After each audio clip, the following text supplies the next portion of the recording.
Hello, everyone, and welcome to the Low Carb Lifestyle Podcast. Today, I'm here with an awesome guy, my friend JC from Rewild with JC. Thanks for joining us today. No, thank you for having me. I really appreciate it. Yeah, it's very exciting. I'm so keen to share the work you do and the knowledge you have. And perhaps you'd like to just start by sharing with everyone a little bit about you. Who's JC? Yeah, sure. So, my name is James, or JC is the kind of tag that I go by. I essentially am a nutrition coach, Pilates instructor, personal trainer, and then I also delve more into mobility specifically, as well as foot health. So we're talking about things as plantar fasciitis, bunions, collapsed arches, low arches, high arches, etc., etc. Essentially barefoot training, if you like, or barefoot lifestyle. And from Wales originally in the UK, married an Australian in London, or we got married in Oz, but we met in London. Had a beautiful daughter and moved to Australia in the middle of a pandemic. And now we are on the far south coast of Australia, not far from Melbourne and not far from Sydney, sort of directly in between, both on the coast, and just enjoying the Aussie life, really. Yeah. Lucky, beautiful. I mean, where you are, Marimbula is just so beautiful. But isn't it fantastic that, you can move from halfway around the world and still have clients anywhere? Doesn't really matter where you live now, right? With the Yeah. pandemic as well. Yes, I actually took, so I think we obviously connected via the low carb environment, or especially through Instagram. And so for me, it was very specific. November 2019, I got married in the January. We always planned on moving out to Australia at some point when we had kids, and we were always going to move anyway. But it was that situation where I knew that a bit of an online presence was going to be needed, more so than just in London. I had a really successful business in London, but I wanted to have something that allowed me to transition to Australia without then essentially worrying about any sort of income, and also worrying about the move itself, right? And so I Mm. transitioned quite a few of my clients online in the November 2019, which I was very grateful for, considering that obviously the COVID hit in 2020, February or March, mid-March for us in the UK. And so I was just very fortunate there. And then that obviously then transferred a lot of my clients online naturally because there was nothing else to do. And that's allowed me to build a small portion of my business online, which has been really helpful. And obviously, we're just coming out of the New South Wales lockdown right now. So that's also helped because even though my local business has been shut down, I've still been able to essentially look after my clients in Buenos Aires, in the UK, obviously here in Oz, as well as a couple in LA as well. So yeah, I'm really grateful for that. Fantastic. Yeah, fantastic. Yeah, I just find that I had a lot of clients initially before lockdown that were a little bit hesitant because I've always done most of my work this way. But as soon as we were forced into it, they're like, Yeah, okay, I'm over it now. Yeah, it's yeah. good. It's great. We've got the technology. But I want to know from you, interested, have you always been into health and fitness? Like what sort of drove you to sort of do what you do? Um, yeah, I've definitely always been into fitness, probably more aesthetically than anything, I suppose. I think that's what a lot of people get into fitness for, if I'm honest. Mm, And I think mm, a lot of the time we need to take a reality check once the education catches up with our experience in the gym, if you like, and we start to realize that there's more to the game than aesthetics. But at 16, I was in the gym from about 14 years of age, biceps and triceps and chest and whatever else. And it did carry over into my sport. I was playing rugby. And then throughout sort of 16 to 18, I really hit the gym hard. Again, looking at aesthetics, didn't do much about diet personally, and found myself moving to London to do acting. So obviously, if you're an actor, mm. aesthetics is a big thing, right? You want to look you want to look a certain way. And my kind of obsession, and I say obsession in a positive sense, came when I started working at Abercrombie and Fitch, and I also started then getting more into acting, and there was possibilities of some modeling work as well. And I was probably carrying, I wasn't that heavy, but I definitely wasn't lean, if you like. So I started down that journey, and that really got me into it. Went out to LA in 2011 for an acting course, essentially, and then to see some agents and whatever else. I was one of the only ones out of my acting course to get invited to meet a bunch of agents after. And then, long story short, I went back out a few months later to do the whole acting thing and the audition and everything else for 3 months. But I realized that I didn't have anything to work with. So I essentially started a personal training course because I needed something that was on the side. And then what I started to find then was I was actually making more money from personal training than I was from acting. And I didn't foresee that long-term aspect of filling my needs, stability, having something to, being able to support a family, etc., on an acting career. And I was pretty good, a couple of national commercials, a couple of TV programs. So, I did pretty well. You never do as well as you want, I think, when you're acting. And then I think as soon as I took shackles off, and as soon as I didn't have essentially my feet in two different pools, if you like, I would just jump straight into fitness. And then there was a cascade then from 2011 to 10 years now I've been in the industry, and that's led me then down the path of where I am now. So it was kind of, I think it's very much the same as everybody else. I think you get into it for personal reasons. You want to change yourself. And then I think along the way you start to realize that there are things that other people will resonate with, and that then starts to draw you into into the kind of niches, if you like, that you tend to end up in. Interesting. That's right. That's right. And I think we've been friends on Instagram maybe for a year or so, and I think I've seen an evolution too in your nutrition. When you do talk about nutrition, obviously this is the Low Carb Lifestyle podcast, and my focus is nutrition, but it's always the other pillars of health, which is why I'm obviously excited to talk to you as well. But I'm very keen to how your nutrition beliefs have evolved over the years, and then and what you see overall now as, look, you're young, you're fit, and, some, not all of your clients maybe, but what's your sort of overarching belief around, optimal nutrition for humans these days? Yeah, great. I think I started the same as everybody else, right? I did a personal training course. Usually calorie counting is heavily involved. It's all calories in, calories out. But again, the basic information. So I didn't really have that much information, if I'm honest. It was very much the kind of, they just touch upon it in the personal training course. I qualified as a precision nutrition coach, essentially, global recognized certification in nutrition coaching. And they work with Nike. I think most people that know nutrition will know of precision nutrition, and they are very much across the board, right? They don't have a one style. They essentially work on a very much the same. They delve more into calories, more into energy, but they also do look at keto, intermittent fasting, low carb, as well as high carb, low fat. They generally give you the advice on all of that. Right. And for me personally, I fell in love with fasting, which I think was my gateway into the low carb lifestyle. I fell in love with fasting specifically in 2013. Again, Precision Nutrition, they did a really good article on George St. Pierre, the UFC fighter at the time, who was world champion, and how essentially someone like him could maintain their muscle mass while moving up a weight category. And the method that they used was an overfeeding method of good food. It wasn't binging, but overfeeding with intermittent fasting in order to manipulate growth hormone, in order to manipulate muscle mass, but also in order to maintain a certain level of body fat. Because again, there's no point in a fighter going up a weight category if they're going to be heavy. And I just read that and I instantly fell in love with it. Because at the time I was very heavily involved in transformations. I still had one toe in the kind of acting world, wanting to get back into it. So I always thought, and like the Marvel movies were just coming out, you kind of sit there and go, oh, do I want to go down that route? Do I want to try and physically change my physique? And I used that along with my own information at the time to create a program which was called Creating a Superhero. And it was very much trying to use intermittent fasting to help actors gain a lot of mass in a lot of time. So that was my essentially, and I did 24-hour fasts, one per week, in order to bring my insulin levels down, in order to maximize my muscle growth, but also make sure that I wasn't essentially storing fat every single day. It was quite interesting, and I got some really great results from it. Fortunately, like many actors, I skipped the steroids, so I didn't have the type of physique that I probably would have liked. But the results were amazing for me, and that was kind of that was a moment where I was like, hang on, I don't need to eat all the time. And I think that started to unravel the kind of conventional advice then, right? 2 to 3 hours, 5 to 6 meals per day, snacking, etc., etc.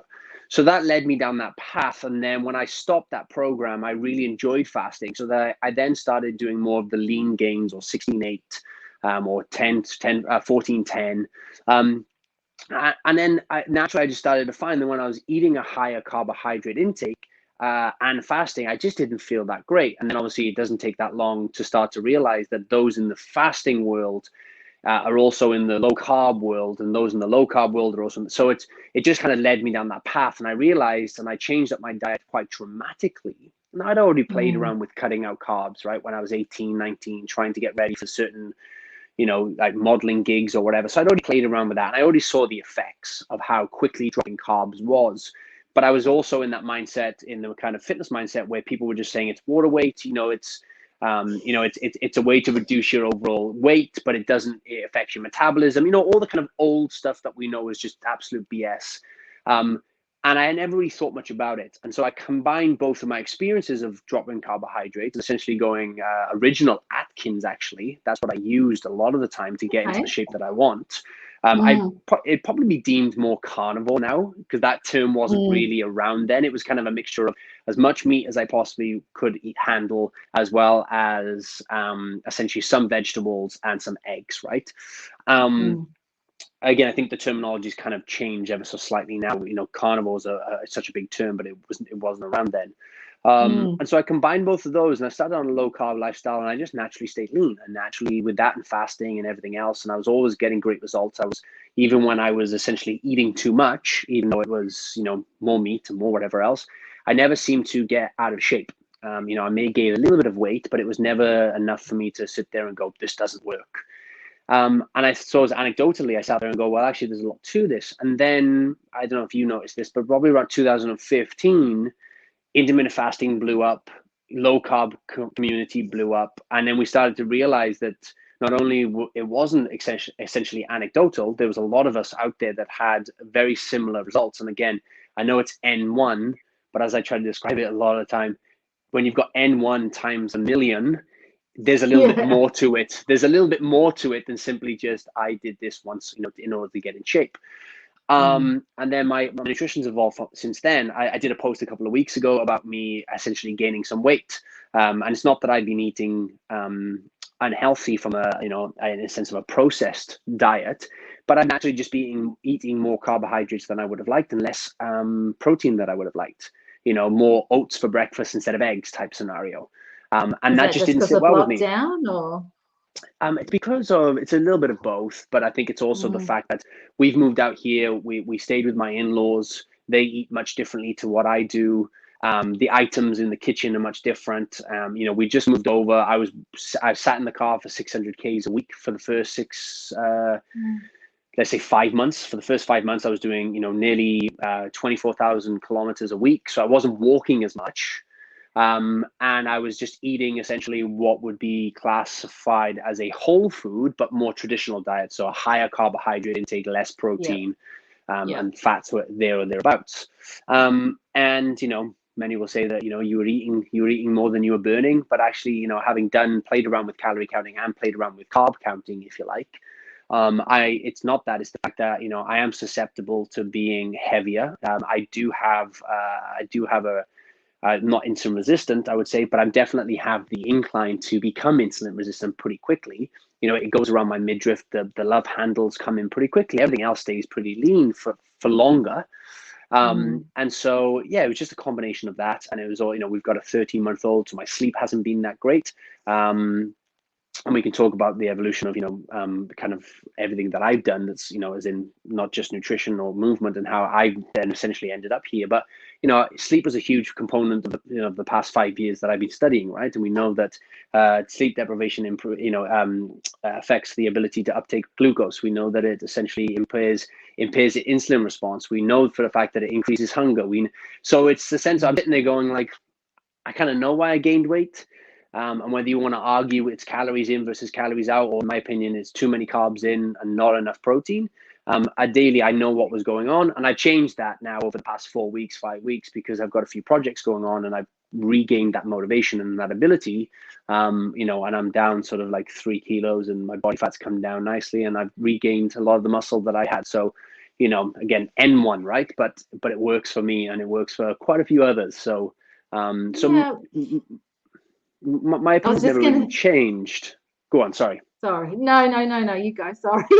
No, it's fine. I was just going to say my opinion's never really changed. I suppose just my application has. Like I've probably known since about 2013 that and I use the word lower, and I when I write this I put a capital ER at the end because I want people to understand that essentially, we're told to eat too many carbs as it is. And so essentially, as long as you're eating less carbohydrates and then increasing a bit more protein, most people do much better, whether that's health Mhm. markers or aesthetic markers, right?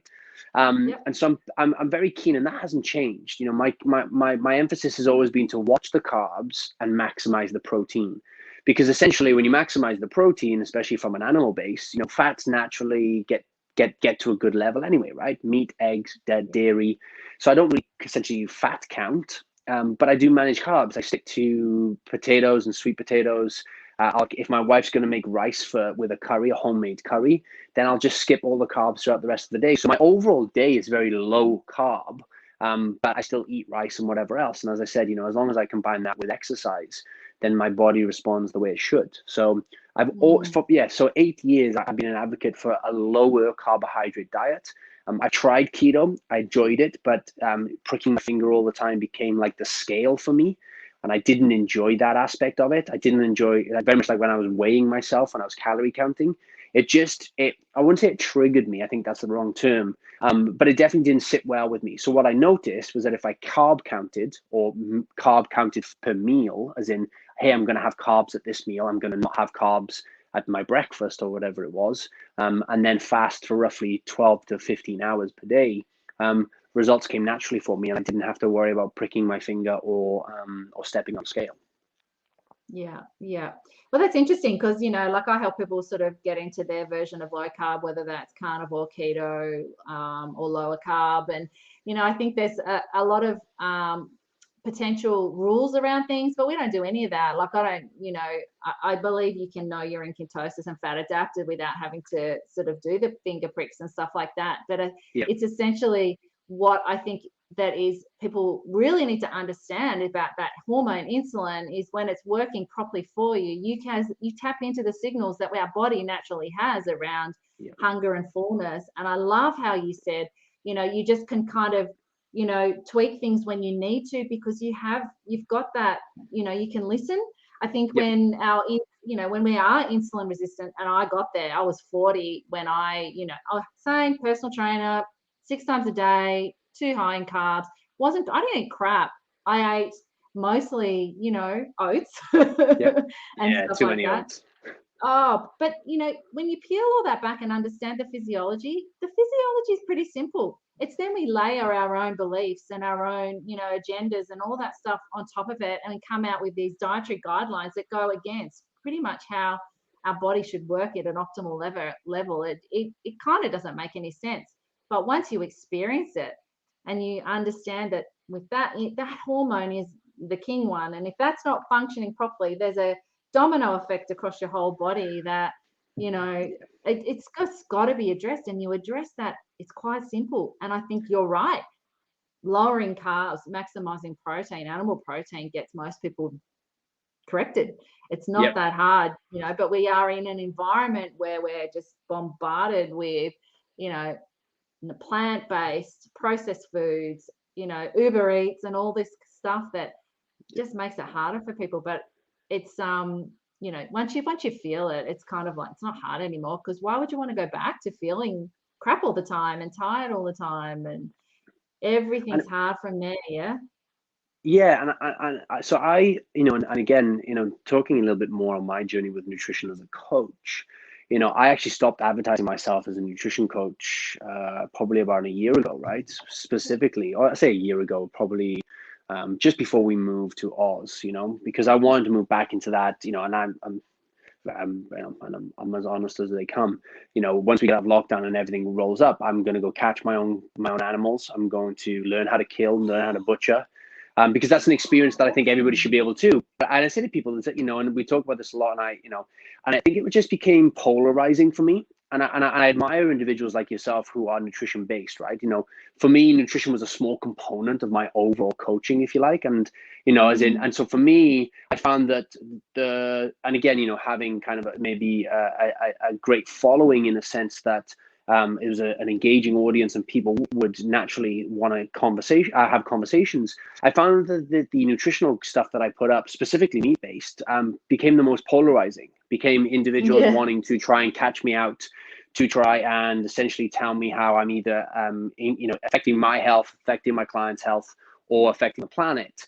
And if I'm honest, it came to a point where I just got really bored and I got really disengaged and didn't enjoy my experience on Instagram to try and gain clients, but also help people, right? And so what I've noticed is when I stopped talking about nutrition specifically, and then just focusing on foot health or focusing on mobility, I didn't get the polarizing comments. I didn't get the negativity, and it allowed me to get to the purpose of what the page is about, and that's helping people. Now, I have transitioned over the past few weeks to talk more about vitamin D. I'm essentially trying to figure out a way to word it correctly in order for me to educate, but without bringing that negativity. And it's not that I'm true to myself. People ask me all the time about eating meat and whatever else, and I'm more than happy to have a conversation with someone. But it comes to a point where the level of disinformation around meat eating is just so high now, and it's so constant that I really just can't be bothered putting out all those fires. So it's only when a client comes on board, because I only have to talk to one person, that I then start to break down and unravel all of that disinformation. But when you put a post up, you get 15 people all say, you're killing animals, or you're doing this and that, and they have feelings and everything else. It just, you've got like 15 people to either answer to, or you're getting bombarded by 15 different people. So it's just not that fun.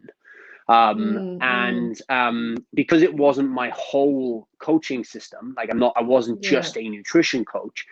Strategically, from a business perspective, I took a step back and stopped advertising or stopped talking about nutrition for a short time to find the kind of wording that allowed me to educate without bringing that in. And that's what I have now, right? When I talk about vitamin D, I put a post at the other day saying, I'm 95% sure that you're vitamin D deficient. And I talked about the fact that, 70% of the population is vitamin D deficient. Unfortunately, for most people, they may be at baseline, but they're not at optimal. So again, I'd probably put that number at a higher amount. Even someone like myself, I've been out shirtless every day, trying to get as much sun as I can. It helps wearing a white t-shirt. But again, even someone like myself, coming from the UK and my heritage, like I'm still taking 4,000 IU of vitamin D3 per day, vitamin D, sorry, in order to make sure that I am at optimal. I'm going to get my bloods done at the end of the summer to see how Australian weather changes things for me. Because obviously coming from the UK, I needed those higher amounts, but I'm sticking to what I know works for me in the short term. And then once we're out of this mess, I can go to the doctors and get my bloods done and just double check that everything's okay. So yeah, it's tough. I admire people like yourself. I admire Tim Noakes, obviously, who's one of your heroes. Because they are very much around that, right? I know Tim Noakes is a huge a runner and a great runner, and and has that interest. And he occasionally talks about running, but he talks about the nutrition aspect of running. But we saw how he was vilified, and we saw how big corporations as well as the government, and I think it was his governing board, they went after him, right? And he's very fortunate, he had a background and whatever else. But sometimes you sit there and go, it's I think that if it's not the main component of your business, it's sometimes quite difficult to just kind of put a few posts out to then kind of have that polarized effect. So I just step back a little bit, and now I try to strategically changing my wording.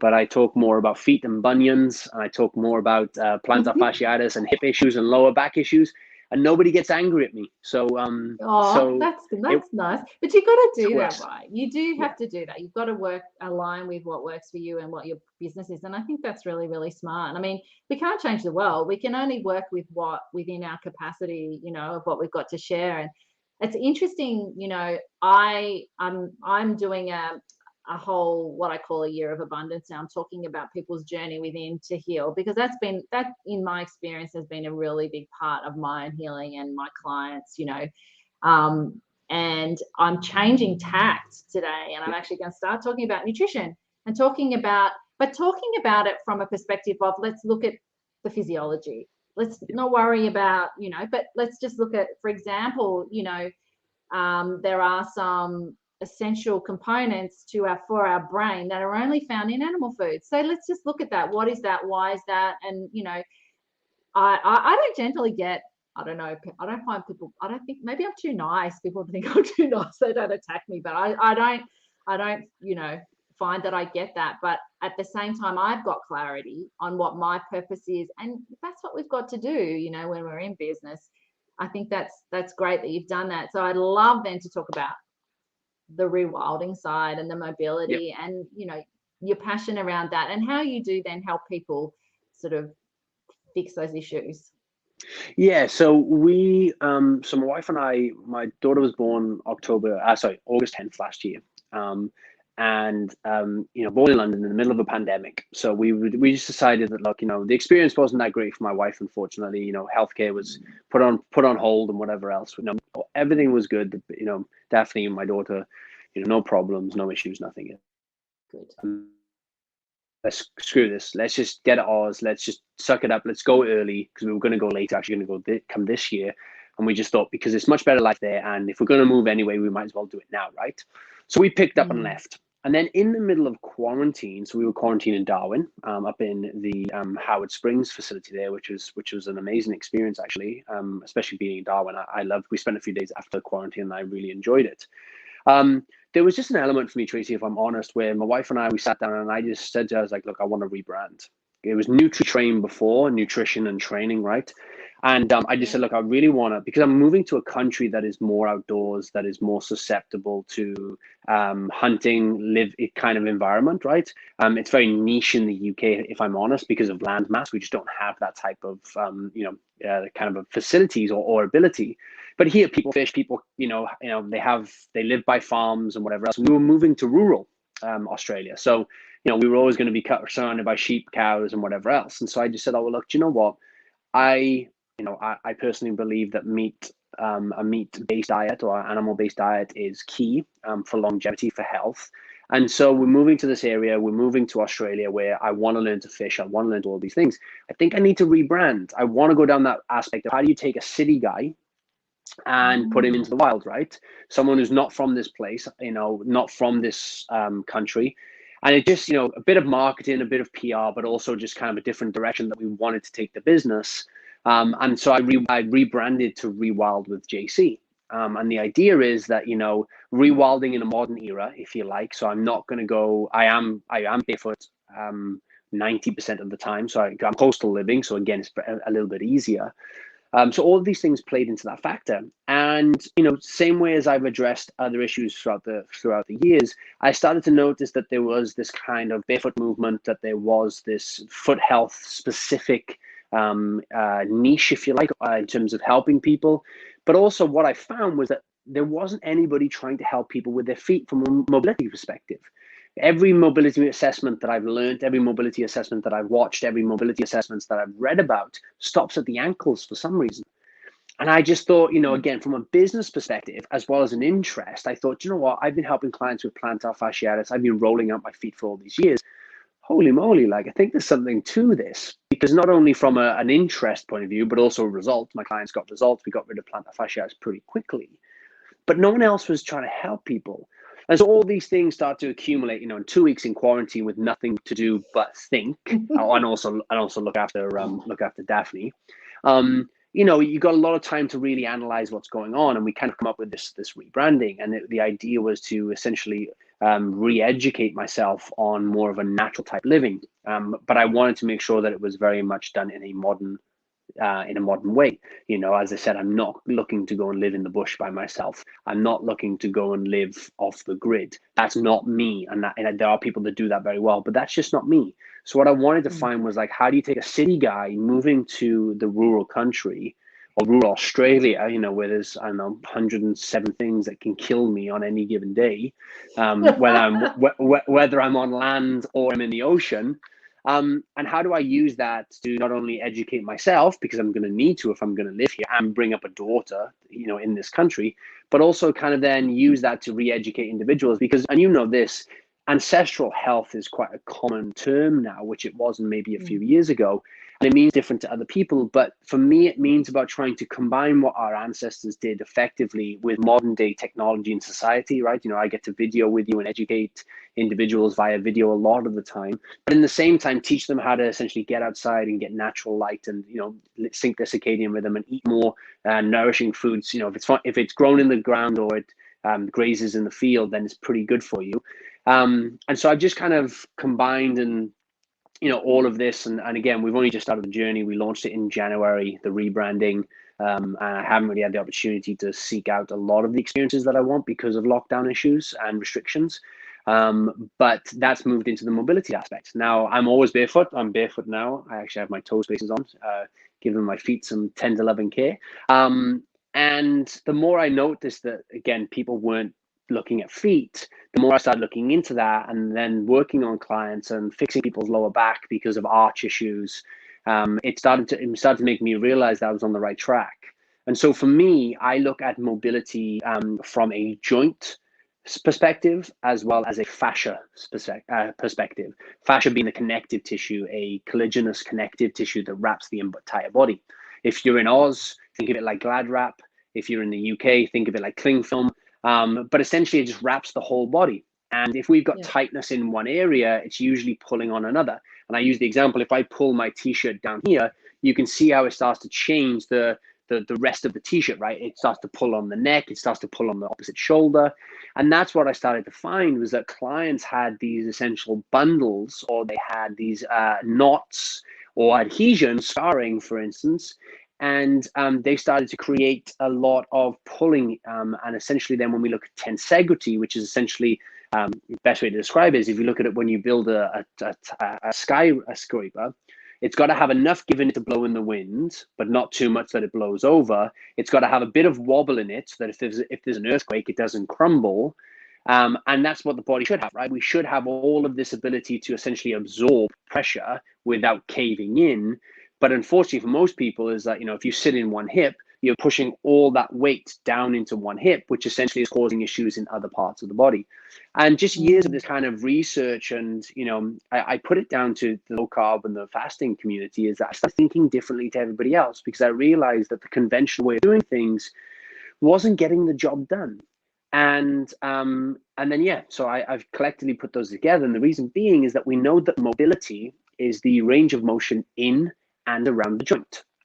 And so I noticed that people were kind of confusing flexibility with mobility, which is incorrect. Flexibility is around the joints. That's the increasing the length of a muscle, whereas mobility is the joint itself. And again, same thing. I noticed when we were looking at a lot of current mobility programs, so this was about 4 years ago, many people weren't looking at the joint themselves. They were kind of looking at it from a flexibility point of view. So I look at the joint itself. Right. So I look at, you know, kind of like moving the actual shoulder joint, and that's an example of shoulder rolls, but also relieving tension around the joint, which other people will do muscle. I do fascia, and that's looking at, is the bicep pulling down? Is the forearm pulling on the bicep, which is pulling on the shoulder? Is the shoulder blade being pulled down and therefore not having too much movement? Is the traps? And again, you know, we unfortunately in the world, we're in this muscle-based theory, right? Very much like the best way to describe it for those listening that are low-carb advocates is the heart hypothesis, right? Saturated fat heart hypothesis, where it's like increased saturated fat causes heart disease. Well, the problem is that people believe that tightness is due to muscles, and it's the same kind of concept, is that we can't segregate muscles. And that's the thing, is that when you look at fascia, you look at that there's actually connected. So for instance, if I look at my chest, people identify the chest as one muscle, the delts as another muscle, and the bicep as another muscle. But actually what I know is that this connective tissue, what we call the anterior fascial line, it's all connected. And it's these kind of things that led me down this kind of rabbit hole, probably about 2016, so 5 years ago now, that I really started to see the benefits of it. Now, I've been rolling on my feet since 2011. My instructor, who on my personal training course, was telling me to do it for my hamstring health, for my deadlifts, right? And I didn't think much of it at the time. And so I've always kind of been inclined to the foot health stuff. I just didn't know what I was doing then. I was just following instructions. And that's led me down the path now to obviously help people with a lot of foot issues, and then obviously then work on mobility from a fascial and a joint specific perspective. And I think it's the same as any coach. You know, you have an eye for something, and obviously we've done an assessment, and I've assessed you, and I see things. You know, not like Bruce Willis Sixth Sense stuff, but I just tend to, I just tend to see small movements in the body, like what's the knee doing, what's the hip doing. And for those that ever want to learn, I am trying to put my experiences into a book so that people can learn from me, because I would love for more people to just understand it. But it is slightly different because I tend to see things, I tend to see stuff, and then that obviously then sends a cascade of thoughts off in my brain where I'm like, okay, well, big toe, and that leads to this and this, and before I know it, I see a big toe not doing something, and that already leads me to understanding what, you know, from based on the history that I've taken from you. Well, this is obvious, and this is obvious, and that's probably why. I wonder if it's a chicken or the egg. Is it the big toe or is it the hip? But we know we need to check both. And it's just so much fun. And I also think there's the fact that I bloody enjoy it. And that's another thing, right? As a coach, is if you can find something that people want from a business perspective, that's great. Think something you can get paid for, not only from a personal perspective, but also business perspective, but something that you actually want to do. And I'm very lucky I've got that trifactor. So if I was looking at the what's the diagram with the three triangles? I can't remember what it's called. But essentially it's where you're in the middle and everything around you overlaps, right? Venn diagram. I know what you mean. I can't think of the name either, but I know what you mean. I've completely lost on that. And it's the same thing. And I'm sitting very comfortably in the middle where I'm like, hey, do you know what? I've got fascia, mobility, and foot health. And I'm sitting in the middle where I'll be able to essentially combine all of them and find a way to combine them, but also find a way that actually I'm just very fortunate they all affect each other. And then obviously coming to sleep and sleep and nutrition, specifically in mindset, and I've just included all the stuff that I've learned over the years. You know, my system in the beginning was called sleep, eat, move, repeat. Because I was educating myself for 4 years on all of the sleep studies. I was educating myself on nutrition, as I did, as well as movement.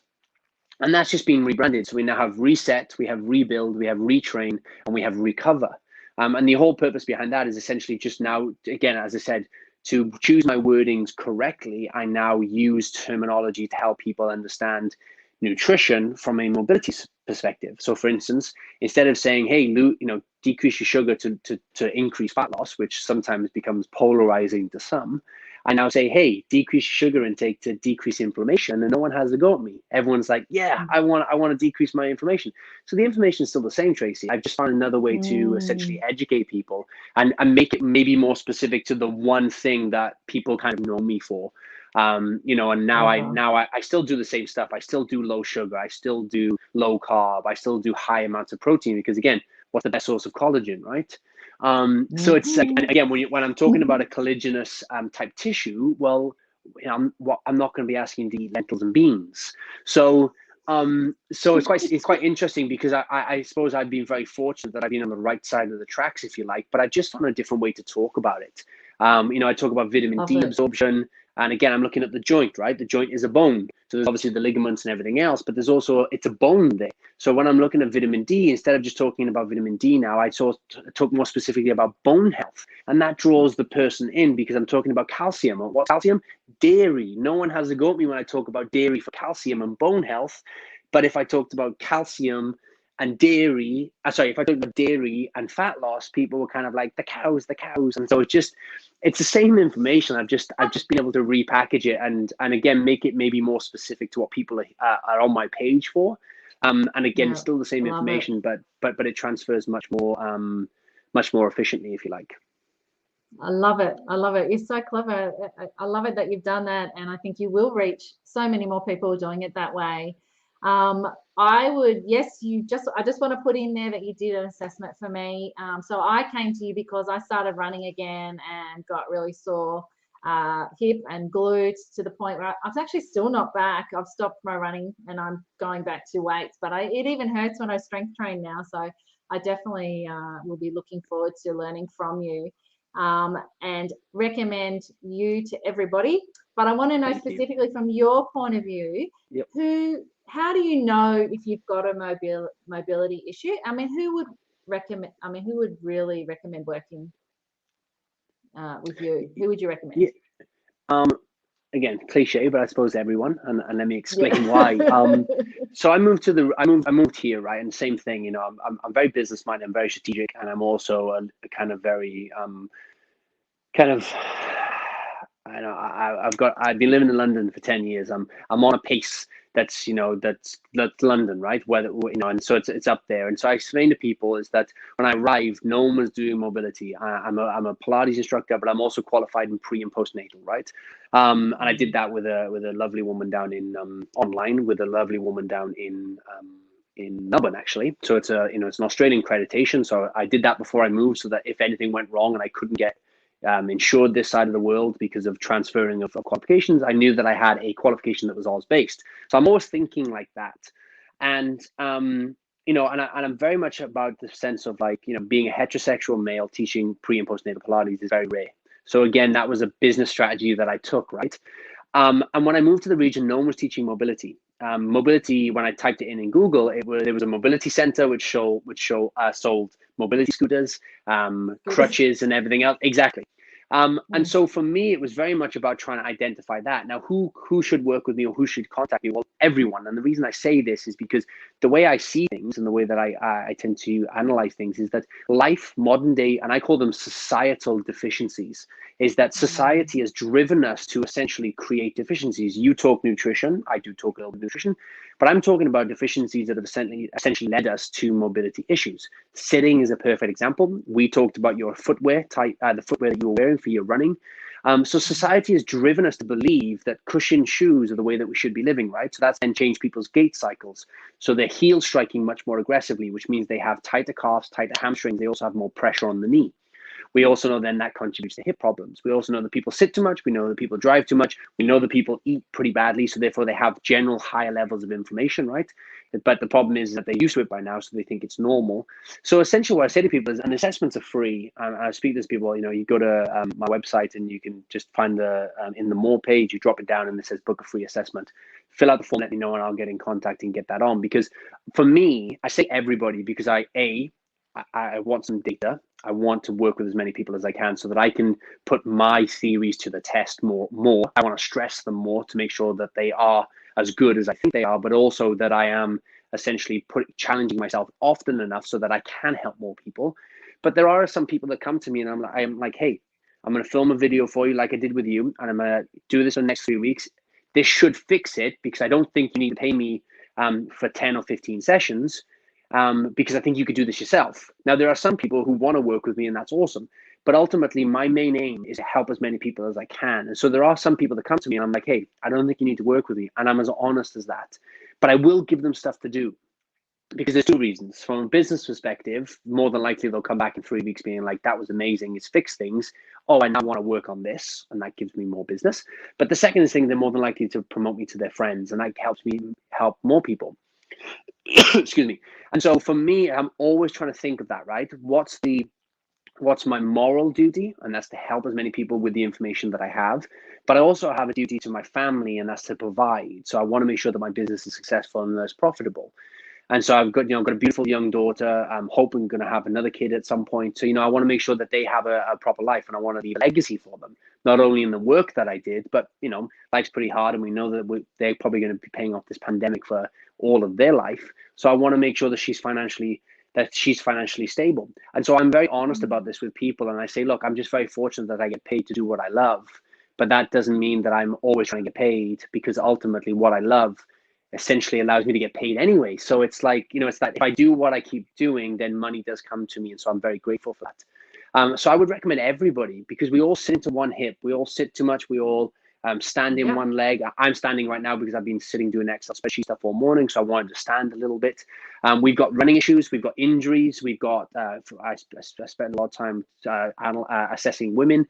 We've got C-sections. We've got birthing issues. We've got hormonal issues. We've got, if you were low fat for years, you've got a hormonal disruption, which is also affecting your joint health. We know for a fact that there's a vitamin deficiency in a lot of women that were low fat for years. Low fat for years and high carb. We also know that they were high in chronic levels of inflammation. Arthritis and osteoporosis are even higher now. We're looking at Alzheimer's being the type 3 diabetes, as we refer to it in the low carb community, right? All of these issues, you're sitting there going, Jesus Christ, like, that's what I call societal deficiencies, if you like, or deficiencies that are being created by societal norms. And I go to the shop now, and I'm barefooted and whatever else, and I take some thongs with me every now and again, or Birkenstocks, just to wear inside, because it's it's a bit weird walking into the shop all the time. I do if I know the shop or whatever. And you see people in all the time. I'm walking around, and there's young girls wearing thongs, right? And so for those in the UK, thongs are sandals or flip-flops. Unfortunately, thongs in the UK are G-strings. It's really confusing. So I need to get that out, because I said young girls and thongs, and I need to make sure that people understood what was going on there. So young girls wearing flip-flops or thongs in Oz. And I just couldn't help but notice their feet. And I'm like, Jesus Christ, these girls, unfortunately, they were carrying a bit of weight, and they were probably maybe 9 or 10. But I'm sitting there and I'm watching their shins, and I'm watching the front of their shins and their feet and everything else. I'm just thinking, I'll see you in 10 years, because that's the problem, right? All of these societies, like thongs are just the thing that you throw on. They're like, they're easy to slip on. And it's like, yeah, but they're also the cause for so many of our issues when it comes to foot-related issues. And it's just say, like, if you go to the supermarket and you walk past the processed food aisle, you instantly look down there and go, I can help all of you, because you already know they're in the wrong aisle. And so from a movement perspective, I see people, in bad footwear. I see people in the wrong footwear. I'm talking to people. And as I said, before we joined on this, I was trying to straighten myself, because I was like, because I know I've been leaning to one side and my body's kind of lopsided. And that's the kind of, I suppose, the positive and the curse of being a mobility specialist, is that you tend to see stuff, from a movement perspective. And when I'm out walking, my wife just looked at me. She's like, okay, go on and tell me, like, what's wrong with that woman's gait? And I'm like, because I can't help it. But I also want data, right? I also want to, I make fun of it in London, obviously being one of the most one of the most amazing cities, if not the most amazing city, in my opinion. But it's just a variety of people. And often, I was in central London, and it's like, you'd often try to, guess what people did by what they were wearing, right? Because there was such a variety of people. And it's kind of like what I want to do. I'm like, hey, I'm analyzing someone from head to toe, because I want to kind of put my things to the test. And then I'm like, right, I've just saw a foot do that. I'm not going to look at her hips yet. I'm going to keep looking at her feet, because I know that this, and this is happening in a hip. And I go through it in my head, and I double check it. And then I look up at her hips, and I want to make sure that I'm right. Because when then someone comes and wants to be assessed or wants to pay me for my services, I'm essentially stress testing my own systems, my own theories, my own hypothesis, as much as I possibly can in the real world, so that I can help as many people as I possibly can. So yeah, I hope that answers the kind of, as I said, I don't think anyone's, and again, because it's free, that's another reason why, right? Because there's a lot of times where I'm like, there are some people who I just don't think need my help, from a perspective of, hey, I can give you what you need, but just do that, and that will fix your current issue. And I just feel very guilty from a moral perspective of trying to charge an individual there. But if they come back to me and they're like, hey, I really enjoyed that, I want to work with you, then of course I am, because they've now seen my worth and they now want to work with me. So yeah, if you've got any issues, mobility, foot health, lower back, shoulder pain, neck pain, what do you have to lose? Let me jump on. Let me talk you through my theories. Let me talk you through my hypothesis. And the same as we did with you when we talked about your history, right? It instantly gives me a map of what's going on. I'll give you a bit of an example of a client that I assessed, and she was horse riding when she was younger. So my brain instantly goes, right, inside of the thighs, super tight. She's also going to have a slightly outward turn because she's got to sit on the horse. I also know for a fact that she's going to have a bit of compression through the spine, because again, that kind of riding motion. I also know that she came off, because again, through the assessment, she came off and injured her lower back. And I'm sitting there going, right, well, if she was young, they probably would have told her to shake it off. They wouldn't have actually looked at it. So I know that she had a bit of a compressed coccyx and lower back, because again, that impact. And she was snowboarding for years. And my mind's just sitting there going like, and that's it, right? And then I sat down and goes, look, your right hand, actually kind of similar to yourself, like right hand side is jacked up, right hand side is compressed and essentially, you know, stiff and whatever else, and that's causing kind of a bit of a lopsidedness. And even though you don't look like this, that's essentially what the body's doing. And in order to compensate, we have to then find that way. And I did a post this morning about hip imbalances, and I say to people is that, you know, if you sit into one hip excessively and aggressively, so if those of you just are listening and not watching, if let's say for instance I have one hip that's higher, my higher hip being my right hand side, therefore I'm sitting into my left hand side. Well, my brain's going to try and realign me. And for those of you that are watching, you'll get a great visual. But ultimately, what am I going to do in order to stand back up? Well, my spine is going to take the brunt of it because my hips haven't changed. So I'm still sitting in one hip, but in order to stay upright, or in order to essentially my eyes to feel like they're upright, right? My equilibrium, my proprioceptive system, my spine takes, and that's where scoliosis comes from. Right now, if you're born with scoliosis, for instance, again, it's a real terrible thing, and I'm not denying that. But most people have mild form of scoliosis, and that's habitual. That is what we do. That is hip imbalance. That is carrying something on. You know, women carry handbags all the time on the same shoulder. We talked about you and the kids. You're carrying the kids. If you're right-handed, you carry every kid on your left hip, which means you hike your left hip up to put the child on, but you also bring your left shoulder down towards your hip. So this side's not only, so your hip's not only higher, but your shoulder's lower. And it's all these things that creep up. And that's, I think, what's led me to have my success. And I think this is what will be my success going forward is, you know, going off on these tangents as often as I can, but hopefully that gives people an idea of what's going off in my head when I ask questions. But that's how I think, and that's why I want data, right? Because all the data leads me, because if the outcome is the same, it doesn't really matter what got you there. And I need more context of what got you there, because then it allows me to stress my outcome-based procedure or my treatment. Because, you know, if you've got one hip higher than the other, I know how to treat that. But what I want to do is have as many scenarios as possible that leads to a hip imbalance, so that I can get through my assessments much quicker and help people much quicker, because then I can start firing off on, you know, based on the data that I already have in my head, based on who I've seen before and what these kind of things have come up with. So yeah, hopefully that tangent gives people an idea of what's going on in my head. But look, you got nothing to lose, and I generally do want to help as many people as I can, and that's the goal, really. Absolutely, absolutely. That was fantastic. And I think you said before that you're not like Bruce Willis, Sixth Sense, but I think you are. I think that's what you develop. It's the art, right? You know, why do people come and see a coach? To show them things they can't see themselves. And I think you've just highlighted just that, you know, that fantastic level of awareness you've got around all of this. And, you know, people below is the link, book in, free assessment. Exactly. What have you got to lose? I think it's like, there's so many pieces of the puzzle when it comes to health. It's never just one. And I'm really excited personally to learn from you, to add another layer to my own health, to allow me to continue to do the exercises I enjoy doing. I think that's the whole point, right? We want to keep going and do what we can for as long as possible. So yeah, fantastic. Sorry, that's my watch going on. That's all right. Yeah, so wonderful. Thank you.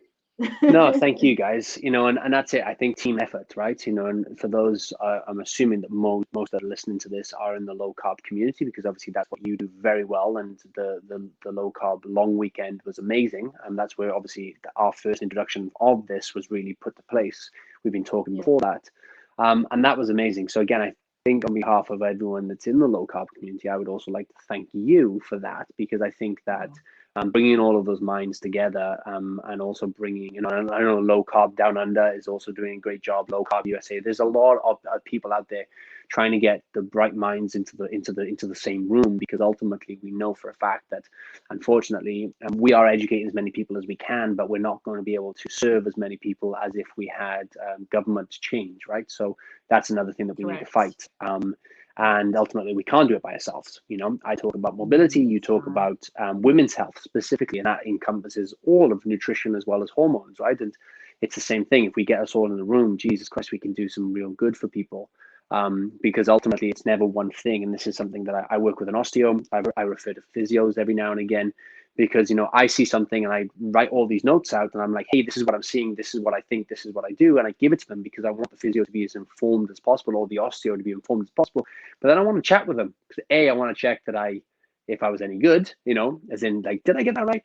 But second of all, I also want to be like, hey, what did you see? Because they see other stuff that I can't. And it's the same with yourself. That's Like it. when you Yep. work with these women, you not only see what they can't, but you generally also seeing, hey, like maybe you need to go and see this, maybe you need to go and get some blood work, maybe when you go to your doctors next, maybe ask them to check your vitamin D levels, because we know that there are some health professionals who aren't doing their job correctly, but there are also some health professionals who just simply can't service everybody's needs. And so a team mentality, where we all take care of our chunk, if you like, or part of the body, and then hopefully we can help as many people as we possibly can.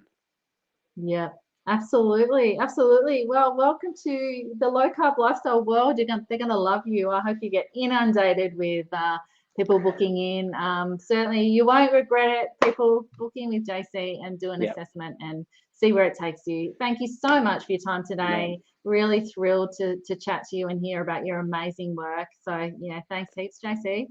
Thank you, Tracey. Thank you.